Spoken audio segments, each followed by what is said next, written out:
യഹോവ എൻ്റെ ഇടയനാകുന്നു, എനിക്ക് മുട്ടുണ്ടാകുകയില്ല. പച്ചയായ പുൽപ്പുറങ്ങളിൽ അവൻ എന്നെ കിടത്തുന്നു, സ്വസ്ഥതയുള്ള വെള്ളത്തിനകത്തേക്ക് അവൻ എന്നെ നടത്തുന്നു. എൻ്റെ പ്രാണനെ അവൻ തണുപ്പിക്കുന്നു. തിരുനാമ നിമിത്തം എന്നെ നീതിപാതകൾ നടത്തുന്നു. കൂരിരുൾ താഴ്വരയിൽ നടന്നാലും ഞാൻ ഒരു അനർത്ഥവും ഭയപ്പെടുകയില്ല. നീ എന്നോട് കൂടെ ഇരിക്കുന്നുവല്ലോ, നിന്റെ വടിയും കോലും എന്നെ ആശ്വസിപ്പിക്കുന്നു. എൻ്റെ ശത്രുക്കൾ കാണുക നീ എനിക്ക് വിരുന്നൊരുക്കും. എൻ്റെ തലയെ എണ്ണ കൊണ്ട് അഭിഷേകം ചെയ്യുന്നു, എൻ്റെ പാനപാത്രവും നിറഞ്ഞു കവിയുന്നു. നന്മയും കരുണയും എൻ്റെ ആയുഷ്കാലമൊക്കെയും എന്നെ പിന്തുടരും.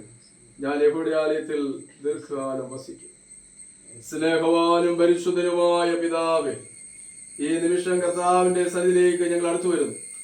സതീഷിന് വേണ്ടി വിശേഷാൽ പ്രാർത്ഥിക്കുന്നു.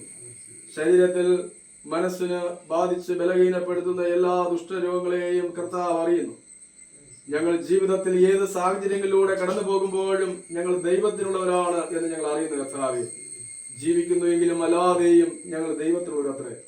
അതുകൊണ്ട് ജീവിക്കുന്നുവെങ്കിലും മരിക്കുന്നുവെങ്കിലും ഞങ്ങൾ കർത്താവിനുള്ളവർ തന്നെ. ദൈവമേ, പ്രിയദാസനെ ബാധിച്ചു ബലഹീനപ്പെടുത്തുന്ന എല്ലാ ദുഷ്ടരോഗങ്ങളിൽ നിന്നും പരിപൂർണമായ മുക്തി നൽകണമേ തടിയെ പ്രാർത്ഥിക്കുന്നു. എല്ലാ വ്യതകളും നൊമ്പരങ്ങളും അകറ്റുമാറാകണമേ തടിയെ പ്രാർത്ഥിക്കുന്നു. ആ മുടിപ്പാടുകൾ വേഗത്തിൽ സൗഖ്യം വരട്ടെ. ഇപ്പോൾ ഈ ജലം പിതാവിന്റെയും പുത്രന്റെയും പരിശുദ്ധാത്മാവിന്റെ നാമത്തിലടിയിൽ ക്രൂശടയാളം മുദ്ര ചെയ്യുന്നു. സമ്പൂർണമായ സൗഖ്യം നൽകുന്ന ഗിലയാദിലെ ഏത് തലത്തെക്കാളും ശ്രേഷ്ഠകരമായി ക്രിസ്തു കാൽവരി ക്രൂശിൽ ചിന്തപ്പെട്ട പരിശുദ്ധ രക്തം ഇപ്പോൾ ഇതിലേക്ക് പകരുമാറാകണമേ തടിയെ പ്രാർത്ഥിക്കുന്നു.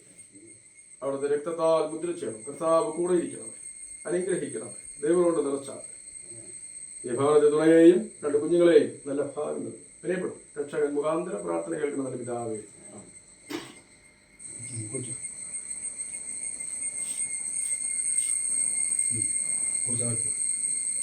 യേശുവിന്റെ രക്തത്താൽ പിന്നെ വിവാഹം കഴിയുമ്പോൾ കേട്ടാ